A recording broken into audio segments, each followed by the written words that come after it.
नमस्कार दोस्तों, ocean network में आपका स्वागत है। तो जमीयत उलेमा हिंद ने खुली धमकी दे दी है मोदी सरकार को। उसके सो कॉल्ड धर्मनिरपेक्ष सहयोगियों को चंद्रबाबू नायडू, नीतीश कुमार और चिराग पासवान से ये कहा है कि वो अगर धर्मनिरपेक्ष हैं तो इसका सबूत पेश करें। और सबूत कैसे पेश करें? उन्होंने कहा है कि ये जो वक्फ संशोधन बिल मोदी सरकार लेकर के आ रही है, इसको वो पारित ना होने दें। और अगर ये पारित होता है तो इसकी जिम्मेदारी और जवाबदेही इन एनडीए के धर्मनिरपेक्ष सो कॉल्ड धर्मनिरपेक्ष दलों के नेताओं की भी होगी। ये इंदिरा गांधी इंडोर स्टेडियम में दिल्ली में जो स्थित है, वहां पर जमावड़ा था। हजारों मुसलमानों को इकट्ठा किया गया।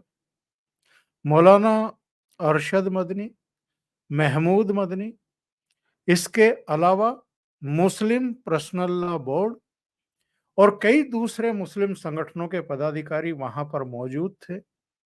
कई प्रस्ताव पारित किए गए जिनमें मोदी सरकार से कहा गया कि जो ये वक्फ संशोधन बिल लाया जा रहा है, इसमें गैर मुस्लिम को जो कमेटी है उसमें शामिल ना किया जाए और जो जेपीसी का गठन किया गया है वो भी केवल और केवल मुस्लिम संगठनों से, मुस्लिम संस्थाओं से ही बातचीत करे। यहां तक धमकी दी गई है वक्ताओं के द्वारा कि इनकी नजर चूंकि मदरसों पर है और बुरी नजर है, तो मदरसों को छेड़ने की कोशिश ना करें, मस्जिदों को छेड़ने की कोशिश ना करें। जो मस्जिदें कई सौ साल पुरानी हैं और जो मदरसे चल रहे हैं, उन मदरसों को अगर ख़त्म किया गया तो आज़ादी ख़त्म हो जाएगी और ये धरती भी ख़त्म हो जाएगी। इस तरह की धमकी दी गई है। और ये कहा गया है कि बहुत सारी मस्जिदें ऐसी हैं इस देश में जिनके कोई दस्तावेज नहीं है, यानी ज़मीनों के दस्तावेज नहीं है। वो वक्फ बोर्ड की ज़मीन पर बनी हुई हैं। बस यही प्रमाण है। ये कहा गया कि मोदी सरकार मुसलमानों की इच्छाओं के विरुद्ध जाकर के ये वक्फ संशोधन बिल लेकर के आ रही है और इनकी निगाहें मुसलमानों की संपत्ति पर है, जमीन जायदाद पर है और इसको हम सहन नहीं करेंगे। ये जो जमावड़ा रहा है, जिसके कुछ विजुअल भी अब आ गए हैं, जिस तरह से वहां पर मौलाना अरशद मदनी ने भाषण दिया है, भड़काऊ भाषण दिया है, और जो जमावड़ा है जरा उस पर भी एक नजर डालिए। खड़े हो, चलते रहो, उधर चलो, उधर चलो। ये इतनी भीड़ जुटाने के पीछे का मकसद क्या है? मकसद है सीधे सीधे मोदी सरकार को धमकाने का, अपनी शक्ति दिखाने का। और शीतकालीन सत्र जो 25 नवंबर से आहूत किया गया है, उसमें अमित शाह से लेकर के दूसरे मंत्री ये संकेत दे चुके हैं, बल्कि घोषणा कर चुके हैं कि इसी संसद सत्र में, शीतकालीन सत्र में वक्फ संशोधन बिल पारित किया जाएगा। बल्कि अमित शाह ने तो कहा है कि कोई ताकत इसे रोक नहीं सकती है। ऐसे में जो ये आपके जमीयत उलेमा हिंद के लोग हैं, जो मुस्लिम पर्सनल लॉ बोर्ड से जुड़े हुए लोग हैं, और जो अलग-अलग मुस्लिम संगठनों से जुड़े हुए चेहरे हैं, उनकी परेशानी कुछ ज़्यादा ही बढ़ती हुई दिखाई दे रही है। सरकार ने कहा है कि जो संशोधन विधेयक लाया जा रहा है, इसमें सिर्फ इतना किया जा रहा है कि पारदर्शिता हो, जितनी भी वक़्फ़ के पास में संपत्ति है, वो निगमित हो, चिन्हित हो, उसका पूरा ब्यौरा वेबसाइट पर हो और तमाम दूसरे जो हैं उसमें व्यवस्थाएँ की गई हैं। जो लोकल आपकी बॉडीज़ हैं प्रशासन की, उनके प्रतिनिधि हों, इसके अलावा दूसरे समुदायों से भी लोगों को इसमें शामिल किया गया है। बहुत बड़े पैमाने पर अनियमितताओं, गड़बड़ियों, घोटालों की सूचनाएँ मिल रही हैं। वक़्फ़ ने ऐसी ज़मीनें भी कब्ज़ाई हुई हैं, जिन पर उसका कोई हक नहीं बनता है। जिन ज़मीनों से संबंधित दस्तावेज़ उसके पास नहीं हैं। पिछले दिनों असदुद्दीन ओवैसी का बयान हमने और आपने सुना था, जिसमें उन्होंने कहा था कि साहब वो अकेले उत्तर प्रदेश में ही वक्फ बोर्ड के पास 1,23,000 संपत्तियां हैं, लेकिन 1,12,13,000 संपत्तियों का उसके पास कोई रिकॉर्ड नहीं है, कोई दस्तावेज नहीं है। तो वो सारी संपत्तियां जो हैं, वो सारी जमीनें उसके हाथ से छीन ली जाएंगी, निकल जाएंगी। और ये केवल उत्तर प्रदेश की बात नहीं है, तेलंगाना हो, महाराष्ट्र हो, आंध्रा हो, बिहार हो, दूसरे तमाम प्रदेशों में यही हाल है। 3 ऐसी संस्थाएँ हैं, जिनके पास देश में सर्वाधिक ज़मीनें हैं। एक रेलवे के पास, एक सेना के पास और तीसरे वक्फ बोर्ड के पास। लेकिन वक्फ के पास जो संपत्तियाँ हैं, इनके कब्ज़े में पूरे गाँव के गाँव को इन्होंने वक्फ की संपत्ति घोषित कर रखा है। अभी हाल में तो निर्लज्जता की सारी सीमाएँ पार कर दी जब इन्होंने कहा कि जहाँ पर ये पार्लियामेंट बनी हुई है, ये ज़मीन भी इनकी है। और जिस तरीके से तुष्टीकरण की नीति अपनाई थी कांग्रेस सरकारों ने 2014 के लोकसभा चुनाव से ठीक पहले दिल्ली की 123 संपत्तियां वक्फ बोर्ड को मनमोहन सरकार ने हस्तांतरित कर दी थी। वो तो बाद में जब नरेंद्र मोदी प्रधानमंत्री बने तो उसमें से बहुत सारी संपत्ति, बल्कि अधिकांश संपत्ति वापस अधिग्रहित की गई है, सरकार में मिलाई गई है। जो ये सम्मेलन किया गया है, नई दिल्ली में किया गया है, अपनी ताकत दिखाने के लिए, सरकार पर दबाव बनाने के लिए और जो सरकार के इरादे हैं और जिस तरह का एक्चुअल में दबाव सरकार के ऊपर भी है कि भई ये जो अतीत में तुष्टीकरण की नीति के तहत तमाम गड़बड़ियां की गई हैं, तमाम घोटाले किए गए हैं और बहुत बेशकीमती ज़मीनें भी इनको अर्पित कर दी गई हैं, इनको ख़त्म किया जाए। बल्कि बहुत सारे लोगों का तो कहना ये है कि वक्फ बोर्ड में, वक्फ अधिनियम में संशोधन ना किया जाए, ये ख़त्म किया जाए पूरी तरीके से, ये कानून ही ख़त्म किया जाए, वक्फ बोर्ड को ही ख़त्म किया जाए। तो वो तो अभी सरकार करती हुई दिखाई नहीं दे रही है, लेकिन उसने ये प्रतिबद्धता दिखा दी है कि शीतकालीन सत्र में ही हम इसे पारित करेंगे। पिछले संसद सत्र में इसको पेश किया गया था, संभवतः 8 अगस्त को पेश किया गया था और उसके बाद एक जेपीसी को इसको सुपुर्द कर दिया गया था।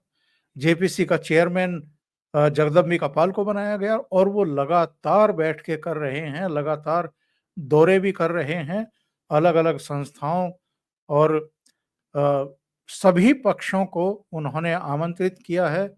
अब आप पेशबंदी की इनकी हालत देखिए क्या है। मुस्लिम पर्सनल लॉ बोर्ड ने एक विज्ञप्ति जारी की है, जिसमें कहा गया है कि 3 करोड़ 63 लाख ईमेल उनके पास आई हैं वक्फ विधेयक जो संशोधन बिल है उसके खिलाफ। और अगर 3.5 करोड़ से ज्यादा मेल उनके पास आई हैं तो फिर सरकार इसकी तरफ ना देखे और इन संशोधनों को अनदेखा करे, यानी अपना इरादा बदल दे। ये क्यों तड़फड़ा रहे हैं, क्यों तड़प रहे हैं, क्यों परेशान हैं, क्यों इनके पेट में दर्द हो रहा है? क्योंकि अरबों रुपए की संपत्ति पर एक तरीके से ये अवैध कब्जे किए बैठे हैं। और जब पूरा ऑनलाइन जमीनों का ब्यौरा आएगा, तमाम संशोधनों के अनुसार जब कार्य क्रियाकलाप शुरू होंगे तो उसके बाद ये बेनकाब हो जाएंगे। इसलिए अभी से प्रेशर बनाया जा रहा है। मौलाना अरशद मदनी ने ये घोषणा की है कि हम बहुत जल्दी पटना में एक सभा करेंगे, और पटना में तो बल्कि 24 नवंबर को उन्होंने एक सभा करने की और मुसलमानों को इकट्ठा करने की घोषणा की है। और ये भी कहा गया है कि इसमें बिहार के मुख्यमंत्री नीतीश कुमार भी शामिल होंगे। नीतीश कुमार इसमें शामिल होंगे कि नहीं होंगे, ये अभी तक भी जनता दल यूनाइटेड की तरफ से कोई इसकी पुष्टि नहीं हुई है, खंडन भी अभी नहीं आया है। हालांकि एक ही दिन पहले इसी जमावड़े में इन्होंने ये ऐलान किया है, और इन्होंने ये भी कहा है कि या तो नवंबर के आखिर में या दिसंबर में किसी समय हम आंध्र प्रदेश में भी 5 लाख मुसलमानों की एक जनसभा करेंगे, और हम चाहेंगे कि चंद्रबाबू नायडू उसमें शामिल हों। वैसे जो दिल्ली में इंदिरा गांधी इंडोर स्टेडियम में इन्होंने जमावड़ा किया है, शक्ति प्रदर्शन किया है, इसमें भी चंद्रबाबू नायडू को इन्होंने आमंत्रित किया था, लेकिन उन्होंने आने से मना कर दिया। इनकी पार्टी के टीडीपी के जो उपाध्यक्ष हैं नवाब जान, उनको चंद्रबाबू नायडू ने भेजा था। और इन लोगों का ये कहना है, यानी जो जमीयत उलेमा हिंद हैं, कि साहब नवाब जान हमारी जो भावनाएं हैं, हमारा जो आक्रोश है, इससे जाकर के अब चंद्रबाबू नायडू को अवगत कराएंगे। इनका कुल मिलाकर के जो प्रयास है या योजना है या साजिश है, वो ये है कि अगर मोदी सरकार वक्फ संशोधन बिल पारित कराने पर एडामेंट ही रहती है, तो ये नीतीश कुमार पर और चंद्रबाबू नायडू पर इतना प्रेशर बना दें, चिराग पासवान पर इतना प्रेशर बना दें कि वो इस संशोधन विधेयक को पारित ही ना होने दें। तो ऐसे में सरकार भी गिर सकती है। और जब हम सरकार के गिरने की बात करते हैं या उसको गिराने की साजिश रचने की बात करते हैं, तो आप फिर सहज ही अंदाजा लगाइए कि एक्चुअल में इनके इरादे क्या हैं और इन इरादों के पीछे छुपे हुए हाथ किन किन के हो सकते हैं। कौन लोग हैं जो प्रधानमंत्री पद की तीसरी बार शपथ लेने के बाद से ही नरेंद्र मोदी के पीछे पड़े हुए हैं या उनको बर्दाश्त करने को तैयार नहीं हैं। वो सारी ताकतें मौलाना अरशद मदनी, महमूद मदनी, प्रसन्नल्लाह बोर्ड और इन तमाम ताकतों के पीछे हैं, इसमें कोई किसी को संदेह नहीं होना चाहिए। ये वो ताकतें हैं जो देश के भीतर भी हैं, पॉलिटिकल पार्टियों के नेता भी हैं, और जो देश के बाहर भी हैं, जो नहीं चाहते कि नरेंद्र मोदी के नेतृत्व में भारत जिस तेजी से आगे बढ़ रहा है उतनी ही गति से वो आगे बढ़ता रहे। इसलिए कोशिश की जा रही है कि नीतीश कुमार और चंद्रबाबू नायडू पर प्रेशर बिल्डअप किया जाए। और जब से ये सरकार बनी है तब से यही कोशिशें हो रही हैं। जब सरकार के गठन के लिए इन दोनों के समर्थन की दरकार थी नरेंद्र मोदी को और भारतीय जनता पार्टी को। उस समय भी जरा याद करिए किस तरह का माहौल पार्लियामेंट के बाहर भी बनाया गया था, पार्लियामेंट के अंदर भी बनाया गया था। और यहां तक दावे किए गए थे कि ये तो कमजोर सरकार है, ये तो अल्पमत की सरकार है, ये तो कभी भी गिर जाएगी। हालांकि सेंट्रल हॉल में जब प्रधानमंत्री नरेंद्र मोदी को फिर से संसदीय दल का नेता चुना गया, भारतीय जनता पार्टी के भी और एनडीए के भी, तो चंद्रबाबू नायडू ने भी और नीतीश कुमार ने भी ये कहा था नरेंद्र मोदी से कि हम मजबूती से आपके साथ खड़े हुए हैं। जो पिछला बजट पेश हुआ है, यानी नई सरकार का जो पहला बजट पेश हुआ है, उसमें आंध्र प्रदेश के लिए भी करीब 15,000 करोड़ का पैकेज मोदी सरकार ने दिया था और बिहार के लिए तो करीब 58,000 करोड़ का बजट एलोकेट किया गया था। तो उस समय कांग्रेस समेत कई विपक्षी दलों ने घेरने की कोशिश की थी मोदी सरकार को और ये कहा था कि इन दोनों को साथ बनाए रखने के लिए, इनके मुंह बंद रखने के लिए और सरकार को 5 साल चलाए रखने के लिए ये एक तरीके से उनको भी स्पेशल पैकेज दिए गए हैं। जो भी है, इस समय स्थितियां परिस्थितियां अच्छे तरीके से समझने की जरूरत है। इसके पीछे की ताकतों को भी, उनके इरादों को भी समझने की जरूरत है। लेकिन ये लोग भूल जाते हैं कि इस समय झारखंड और महाराष्ट्र के विधानसभा चुनाव की प्रक्रिया चल रही है। 13 नवंबर और 20 नवंबर को मतदान होना है, झारखंड में 2 चरणों में और 20 नवंबर को एक ही चरण में महाराष्ट्र में। अगर आप मोदी सरकार को अस्थिर करने की कोशिशें करेंगे और इस तरह का प्रेशर बनाने की कोशिश करेंगे, खास तौर से मुस्लिम समुदाय के द्वारा, तो इसका क्या रिवर्स इम्पैक्ट देखने को मिल सकता है, इसका अंदाजा शायद इन लोगों ने अभी लगाया नहीं है। हरियाणा में एक चूक कर चुके हैं और अब वही गलती ये झारखंड और महाराष्ट्र में भी करने जा रहे हैं।